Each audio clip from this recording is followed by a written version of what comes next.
একজন শুনেছিল যে এক মৌলানা সাহেব ওয়াজ করলেন, খেতে দেওয়ার মালিক আল্লাহ, আল্লাহই খাওয়াবে। উনি তখন চিন্তা করলেন, আল্লাহই যদি খাওয়ায় তো আমি খামোকা কষ্ট করি কেন?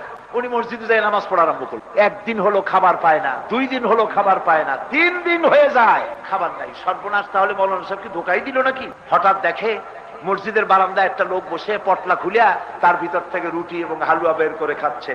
এ তখন মনে মনে ভাবলো, আমারে তো আর দেখতে পাচ্ছে না এই লোক, তো আমি তার একটু দৃষ্টি আকর্ষণ করি। সেজন্য সে মসজিদের ভেতরে বসে গলায় খাকড়া দিল। মসজিদের বারান্দা যে খাচ্ছিল, সে ভেতরে তাকিয়ে দেখে একটা লোক তার চোখ টুক গর্তে চলে গেছে। বুঝলো লোকটা অনাহারী। সাহেব বক্তৃতা করছে ঠিক, কিন্তু ব্যাখ্যাটা ঠিক মতো দিতে পারে না। আর একদিন ওই মৌলানা সাহেব ওয়াজ করছেন, ভাইয়েরা কোনো চিন্তা করবেন না, রিজেকের মালিক আল্লাহ। ওই লোক মাঝখান দিয়ে দাঁড়ায় গেছে, হুজুর ওয়াজ তো করেন, একটু ব্যাখ্যা টাকা দিয়ে করিয়ে দেন। বলে কিরকম?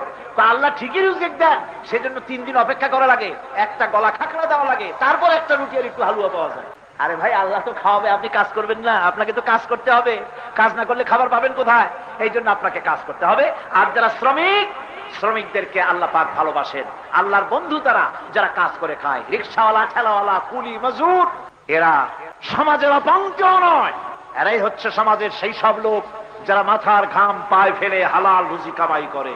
রিক্সাওয়ালার পয়সাই তো সবচেয়ে হালাল পয়সা। আর যত ঝগড়া বাজে সব রিক্সাওয়ালাদের সাথে।